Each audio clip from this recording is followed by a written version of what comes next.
Nice to see you all. There is before we get going and we're allowing people to still come in, there is a prompt in the chat, which is let us know where you're from and one thing you want to take away from this meeting. Is that right, Betty? Was that the right prompt? Yeah.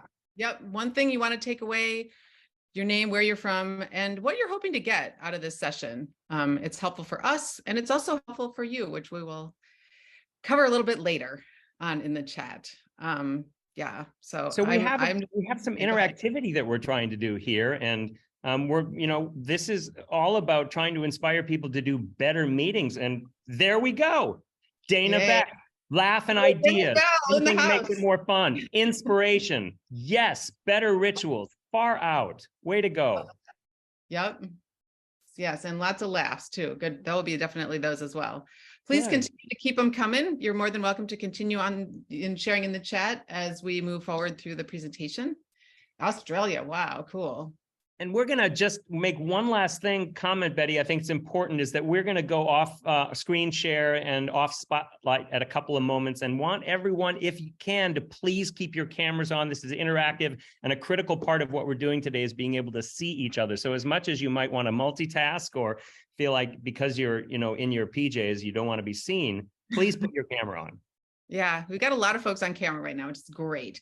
Also, one thing we wanted to remind you too, or to mention, is that please locate a journal or a Google Doc or a scrap of paper, something to write on, because we will have a couple of very simple, fun writing prompts for you to engage in. So if you have something special that you like to write in, bring that on too. Betty, we forgot the most important thing. Kevin.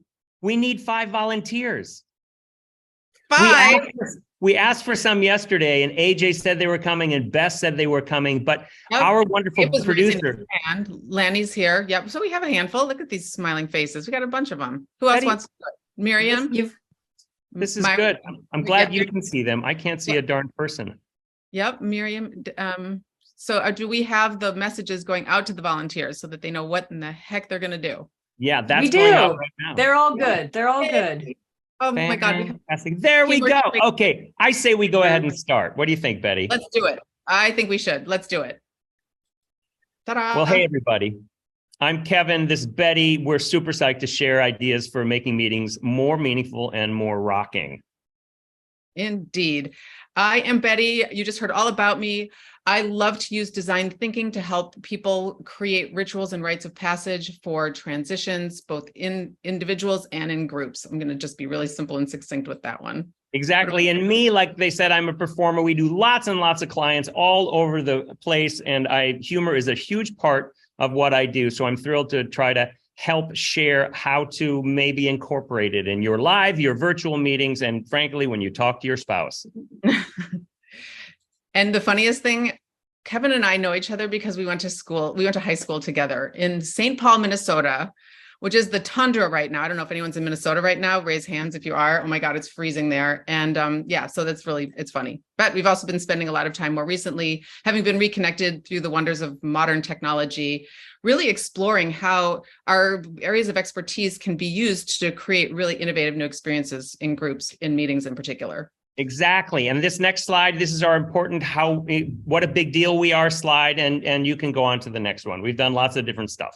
Yeah, we've done lots of different stuff. And right. And yes, and the fact of the matter is that the work that we do is really about circumventing ego, helping people come up with creative, collaborative, new approaches, inverting what's expected, creating new containers that were not there before.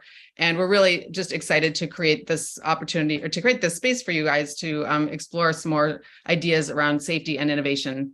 And so at the end, you have some really helpful tools. Exactly.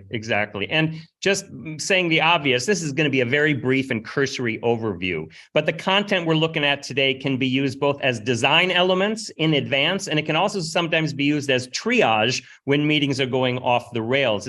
It's tools that take time to develop and implement. So we're going to go faster than we would in real life, but there are resources, a PDF you'll have at the end that you'll be able to access. And if it doesn't make any sense because it's cursory and it's my random notes on this PDF that's nicely designed, but cursory, call us and contact us. Yeah, our contact info will be on there. So I just wanted to prompt once again, at the very beginning, we were kind of all over the place with our technical stuff and our words and our opening remarks. think about what it is you want to get out of this. And notice if you're getting it throughout the presentation. And if not, is there something else you're getting? Thinking about what it is you need from the work is always a valuable kind of through line to be having going through your consciousness as you're going through these kinds of projects. Kevin? I love that we have this, the cameras on for most people, and this is great. And we're going to have participation. We're going to have very active participation. It's a manageable group, but it's high quality. So let's start by, I'm sure everybody knows this, but this is referred to as jazz hands. Could everyone please, where you're sitting, do this? Jazz hands, jazz hands. Thank you. Jazz hands is done. Now, I'm going to ask you to answer in the affirmative to the following questions by doing jazz hands. Okay, so this is just to get us going. Here we go. How many of you got 6 or more hours of sleep last night? Good. Notice who is or isn't with us. How many of you have children in the same building with you right now? How many of you have a pet that could come into the picture at any time? How many have had children that have been featured unintentionally in virtual meetings in the past? How many of you have drank vodka in Iceland? Look at that.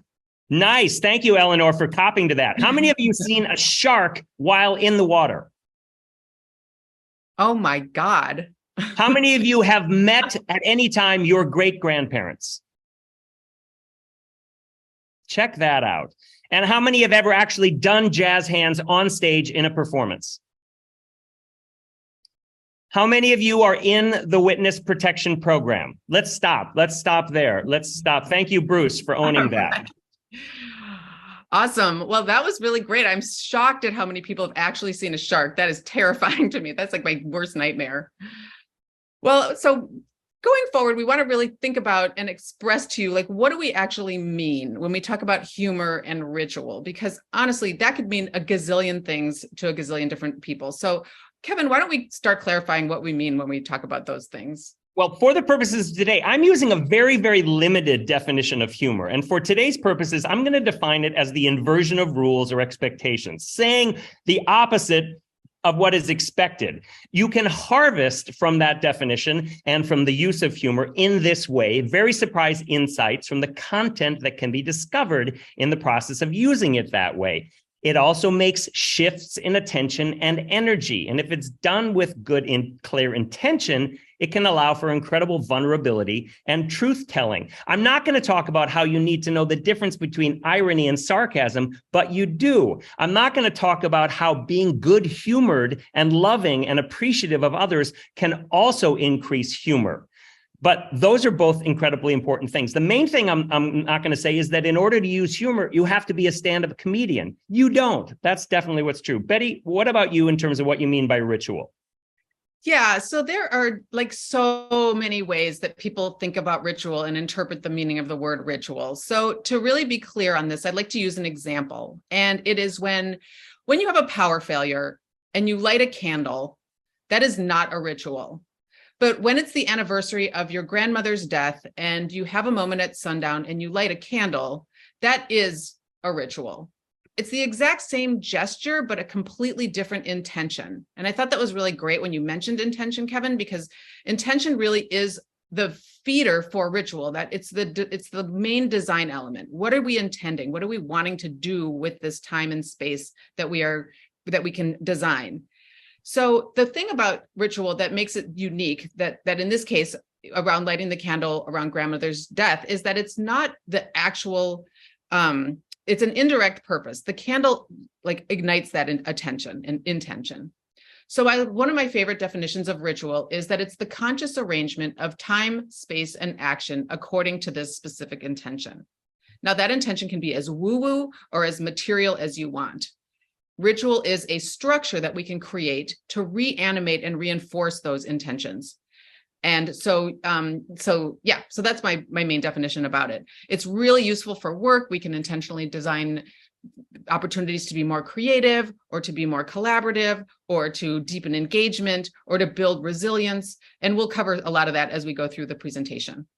Fantastic. So we're going to do a little bit more interactivity and some demos, if you will. This next thing we're going to do is a tool that I actually use in meetings and in trainings. It allows people to have fun, to be funny, because it provides a kind of performative structure that everyone that I've ever done this with dives into. And it has the potential to inspire a lot of creative ideas, shaking things up, being disruptive, and inverting expectations. And it's called Who Comes to Meetings? Who shows up to meetings, right? Next slide, please. This is what it means. There's somebody who's running the meeting, obviously, and everybody else who's at the meeting has a hidden agenda. They have an attitude towards this, and they play this out for a brief amount of time. I normally give this in advance. We have a subject matter we're trying to address. It is normally related to the content, but everyone's bringing an attitude towards it, and I make the meeting run for 10 minutes or so. It normally goes off the rails more quickly than that, and then we're able to harvest. Next slide, if you would, Betty. We're able to harvest by looking at the content that came up and having open conversations about relevant insights, ideas that were generated through the process of having this meeting. So we go now to the meeting. And when we come up, a meeting will be in progress. Here we go.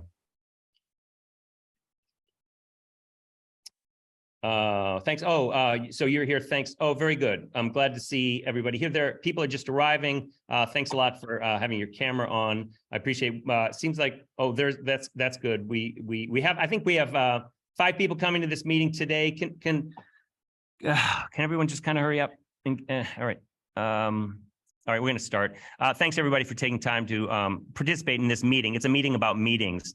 We have quite a task, obviously, which is to come up with a 90-minute design for a meeting, which, if our design is chosen, it's going to go to groups across the world to see how effective the design is in addressing some important issues. So let's dive in. My first idea here is that we break up the meeting into 3 sections of 30 minutes each. So what are your thoughts?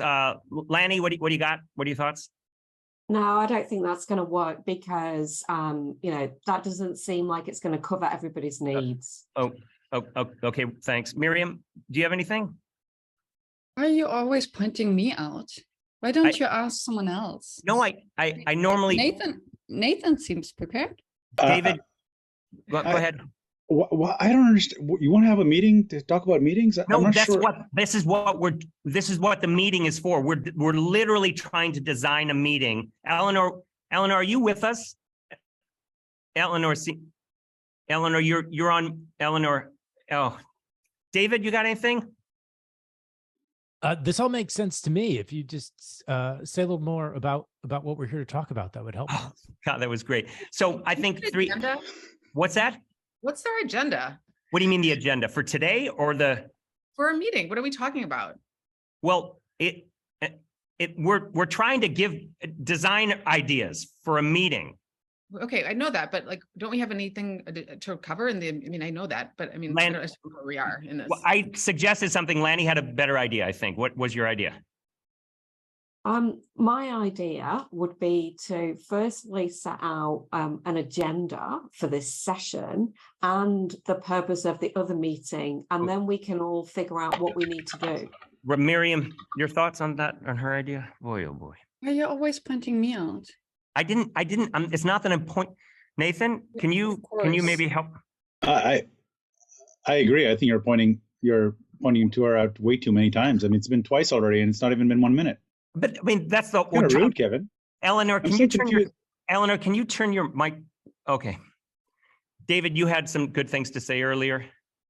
Oh no, it's all making sense. I get what you're saying. Oh, that's great. I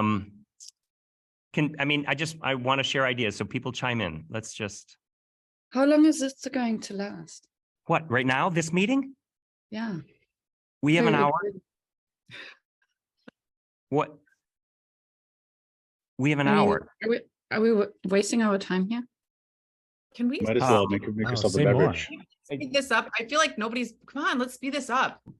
Yeah, Lanny. I mean, your idea. Can you develop it a little bit, Eleanor? If you have a comment on Lanny's idea, is it Lanny? Lanny? I can't believe you don't even know my name. Well, it's yeah. Why did you bother inviting me? Well, because you were on the list. David, Nathan, you seem upset. I just don't know what this meeting's about. Okay.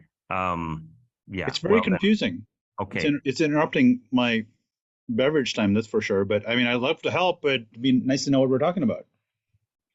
Okay. Well, I'm gonna just say thanks, everybody. I think this has been a useful call. And I'll take some of these ideas and I'll see you all on Monday.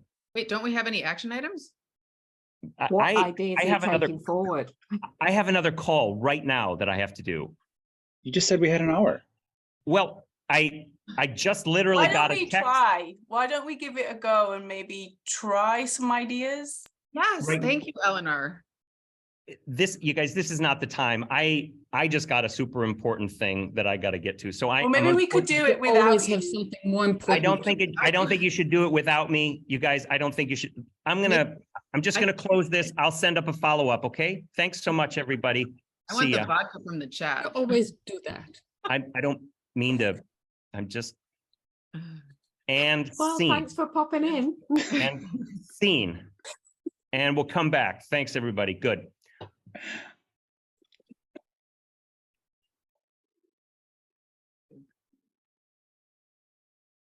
As they all leave. They all leave back going. You had to go to a call, "Holy so Betty, up to you. what on all of earth was that?" I saw a lot of comments in the chat that there was a lot of truth telling that we just saw.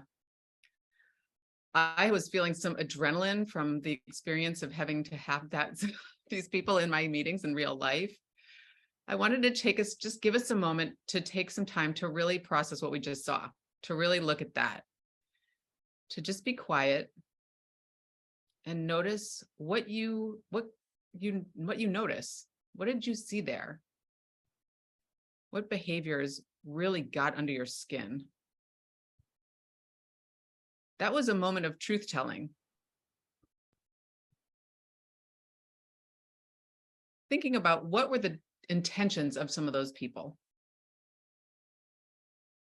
When you kind of have some thoughts, just grab your paper, your notebook, whatever you got, Google Doc, and just take some notes. Just take a minute to write down your thoughts and reflections of the meeting off the rails. And I'll set a timer for 1 minute. It'll chime when it's done.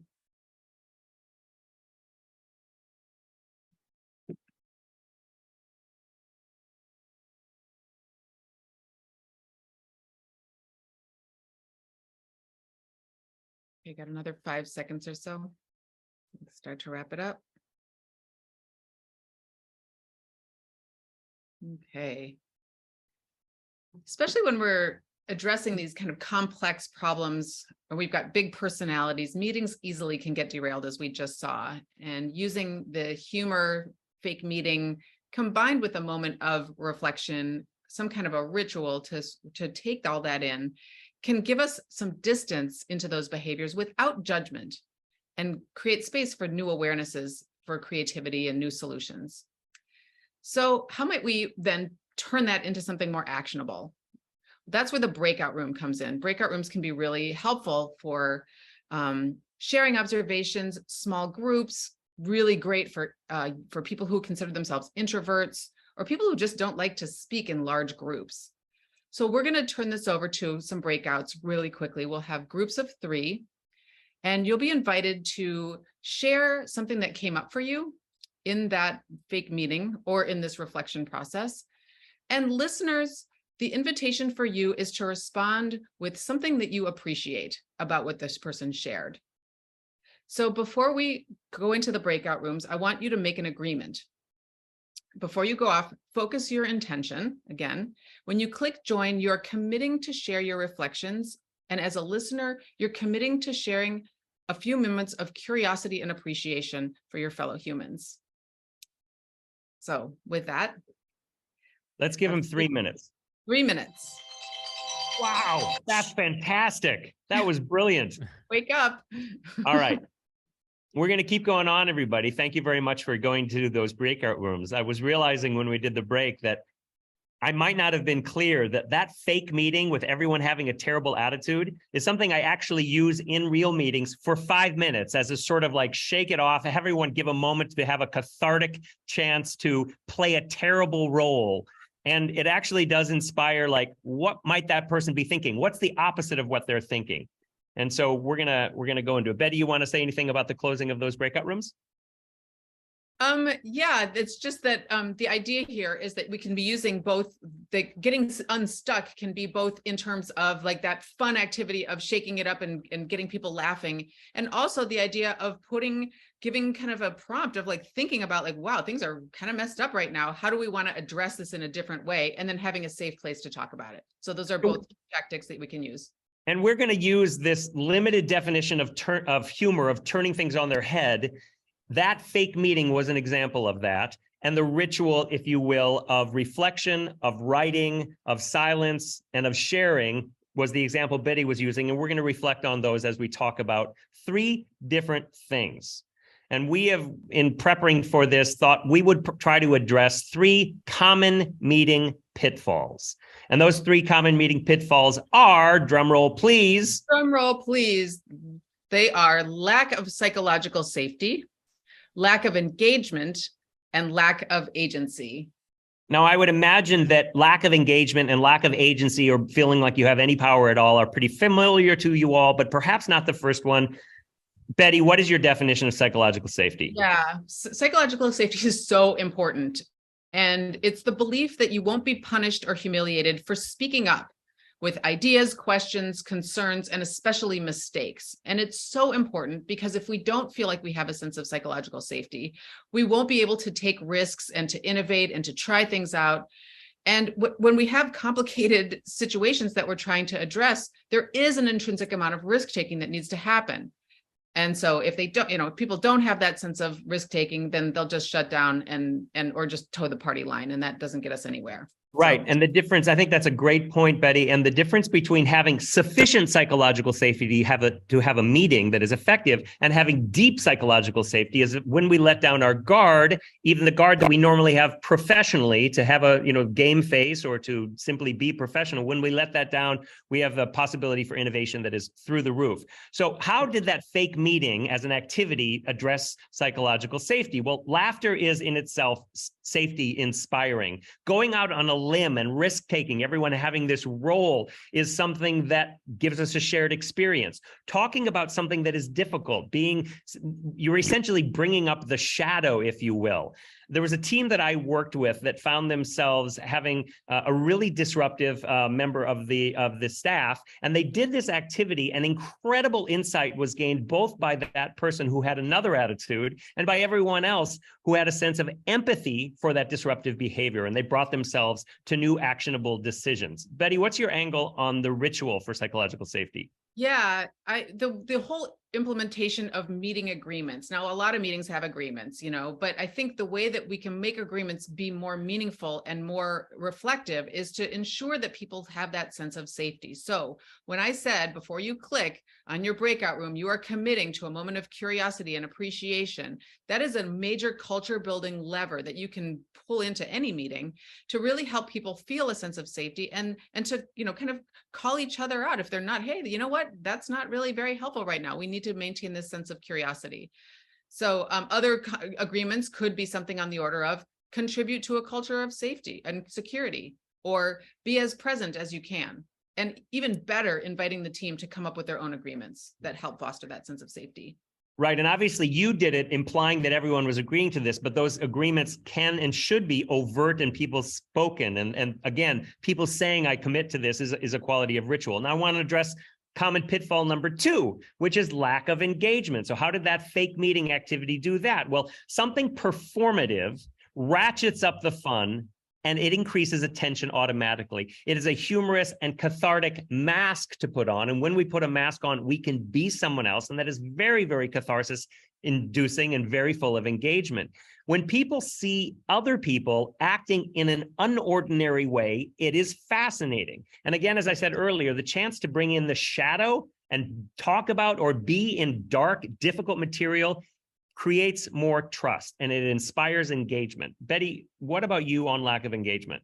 Yeah, it's just rocket fuel for trust. I love that so much. That's so important. The thing I wanted to share about engagement was this notion of appreciation. And I think that I want to share a tool that I use called PDA, which is public display of appreciation. It's not the HR violation that we probably wouldn't want to have in our workplace, but it's when you were in those breakout rooms, notice how it felt to be in a room where people were curious and appreciative. There's all sorts of research on the benefit of gratitude practices and so on. And I'm not going to get into that at all, but it really does create this sense of deepening commitment to the work and to being engaged with your peers.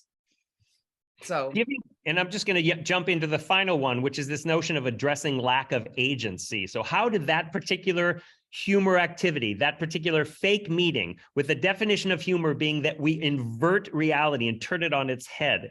Well, a role is agency. Giving someone a role, literally, it is agency, and it may bring out what is needed to claim personal agency. The demonstration that meeting did of inefficiency and what might cause it may be able to inspire corrective attitudes. I did that very activity at the World Health Organization on a meeting that I facilitated on corporate engagement in digital global health. And it inspired hugely useful content based on better understanding why some stakeholders felt powerless. So different attitudes will be reflected. These different attitudes and these different biases and this different sort of blocks to content will be reflected in the challenges that they faced. So last category for you, Betty, about lack of agency and how ritual can help that. Yeah. So we asked at the beginning to track what you're hoping to get out of this meeting. And that kind of awareness is a practice that I use called what I have and what I need. And it's a really basic practice. They do it a lot in Agile. It's useful all over the place. But again, with that level of intentionality of creating a sense of agency in work environment. So an opening ritual might be everybody shares one thing they have. And that could be, I have the latest budget numbers, or I have checked in code, or I have a pile of dark chocolate I want to share. And then equally then share what are something that they need? Well, I need sign off on the latest wireframes, or I need support to help me deal with client X who's driving me bats, or I need someone to talk to about White Lotus last night. Offering this sense of sharing, White Lotus, yay, my White Lotus people. Just this way of sharing what we have and what we need, it creates this really great fabric of people who have agency. Oh, I can get you that budget. Oh, I can get you that white chocolate. And that creates a much more collaborative workplace. If you look at humor as the inversion of rules, and you look at ritual as the creation and real adherence to structures, then you can see that what we're talking about today, in some cases, are simply meeting best practices. But if you think about them with the framework of humor and ritual as engineering categories that you can bring to your work and give time to and be sure you're specific about and practice and script and think about, well, they can be really incredible components that make for a coherent design. I want to ask Elise, are we hard cut off at 3:45? Pretty close, pretty Okay. close. Because you have a couple of ladies who are so excited to present right after you. So No, maybe a couple minutes, but I'm gonna whip through the next thing, and I think I'm gonna skip the next breakout, if that's all right, Betty. Yeah, let's skip the next breakout. Good idea. So I want to describe an activity that many of you will know. It's a liberating structure that is called TRIZ, but I want to frame it in terms of this inversion of rules and inversion of what is expected and the way in which it can be made humorous. I often frame this as heretical thinking, which is a term that I got from Keith McCandless, who is the creator of liberating structures. And it goes without saying, if you don't know liberating structures, please do. It's a kind of reverse engineering, this activity. It's a backwards brainstorm. It encourages courageous conversation and serious fun. And your idea is to break the thing that you're trying to construct, break it and destroy it. This symposium, we are trying to create tools for awesome meeting designs. So Triz might ask you in the next slide, Betty, what 5 things could you do to create the worst possible meeting design? It's a tightly structured activity that goes for a minute where you write 5 things that you could think of, the first terrible ideas that come to mind, and then you share it with another person, and then you bring it out and have more discussion. But it invites everybody to say the most wrong thing they can think of. And I would really, really encourage you to look at TRIZ and have a chance to explore this very thing. Now, just for the sake of this activity right now, take 30 seconds and write down 3, 4, 5 things that you could do to create the worst possible meeting design. Just go ahead and write down a few ideas, the worst possible meeting design.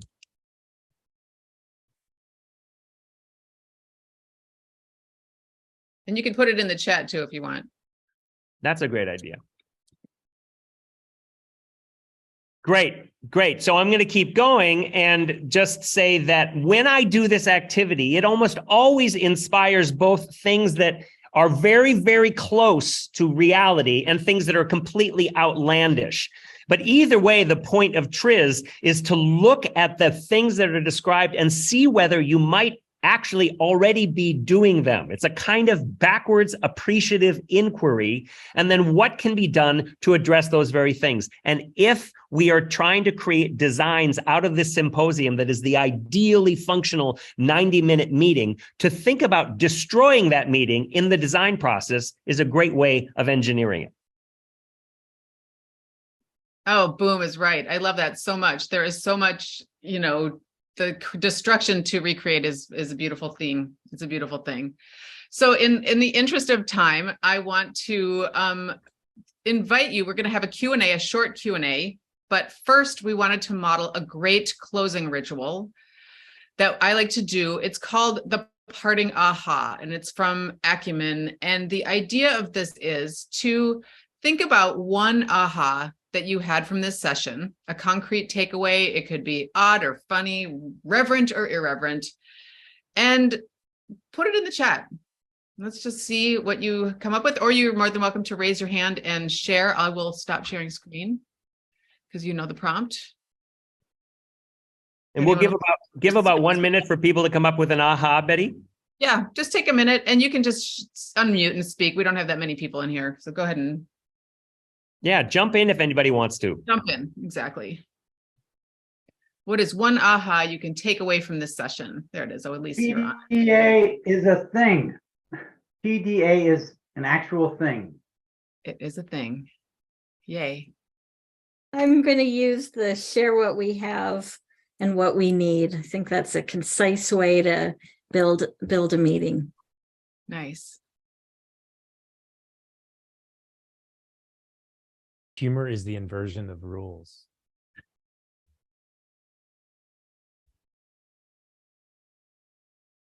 I like the idea of starting a meeting with destruction.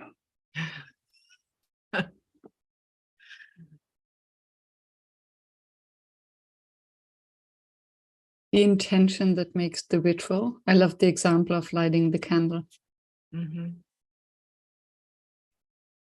And Dana mentions in the chat, laughing builds psychological safety. Yes. It does indeed. Yeah. Thanks, Dana. All right, let's open it up. I mean, this is, Betty, I love this. I love the ritual. I love the time that we take to do this. I mean, it is odd to be doing in this format. And I know that there seems to be, how can we get research about whether virtual meetings work? My bias is towards in-person, but by God, we seem to be stuck with this, do we not? We seem to be stuck with this in ways that are good as well. And so I think Betty and I were talking before this, and we're not bringing as much like, what are the high-tech tools you can do to be more engaging? It's more, what are the human tools that we need to remember as we get more high-tech? Right. Yeah, definitely. And we've created a PDF with a lot of different practices that are for both virtual and in person, and that we can place in the chat so that folks can download that. I'll get that. Do we have anyone that wants to jump in with a question for an inquiry? And it might be like a floating question that we all as a community want to consider. Good question. How do you practice getting better with humor? Because we've talked about all the positive things about humor, but for those of us who have used humor and it's backfired, that can sometimes haunt you or stymie your use of humor going forward. Tom, that is such a great question. I'll have my quick answer, which is that there's a tremendous amount of research out there, believe it or not, and there's some papers that are referenced in the PDF about how to understand the different types of humor and where there's a difference between affiliative humor, self-deprecating humor, destructive humor, again, the difference between sarcasm and irony. I think the reason I wanted to use this today is the idea of turning something on its head as inherently humorous is something that doesn't require, especially if you learn this difference between sarcasm, which is essentially anything destructive, anything that is negative about somebody or something else. Irony is often just turning something on its head. Irony is when your dog destroys your white carpet with muddy paws, you say, you know what? I actually love paw prints on a white carpet. That's irony. Sarcasm is when your mother-in-law says, you know, great idea getting a white carpet when you have dogs and 2 kids. That's the difference, you know? And so I think, first of all, the other thing that I think is important to remember is that kindness and appreciation inspire laughter and humor. That's where ritual and humor dovetail. Thanks. Other questions with the remaining 2 minutes we have? I'd love to hear your thoughts or questions.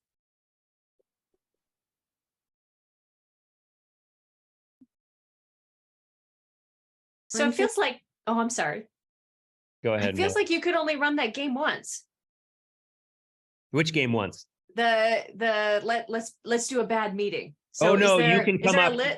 Yeah, you can create nuanced attitudes about a content area. Say you're trying to address you're trying to address homelessness, or you're trying to address school curriculums. Give everyone a specific agenda that they are absolutely committed to, and make them hold that agenda in the meeting. The absolute commitment and the fixedness of ideas is a maladaptive way to come to a meeting. So give people a role, let them play it out. I would imagine it is especially fun in an organization where everybody sort of knows the hot button issues and knows each other's personalities and can make light of that in a way that's funny, and you know, it can really dive into the content aspects of it more than what we could do because we didn't know each other and it was just sort of it was just sort of doing a role. But with real connections, that would be a little more fruitful. As we end, I just want to say how appreciative I am of all of you for the work that you do in the world. I'd love to invite further conversation. I don't know if Elise is going to have a mechanism by which we can continue our relationships and conversations, but our information is in the PDF. Betty, thank you. Sure. Thank you, Kevin. That was really enjoyable. Thanks to all of you all for being here, and for Elise and the team for all of your great work putting this together. It's been just a joy to be a part of it and just an absolute blast. So thank you all very much. Really appreciate it.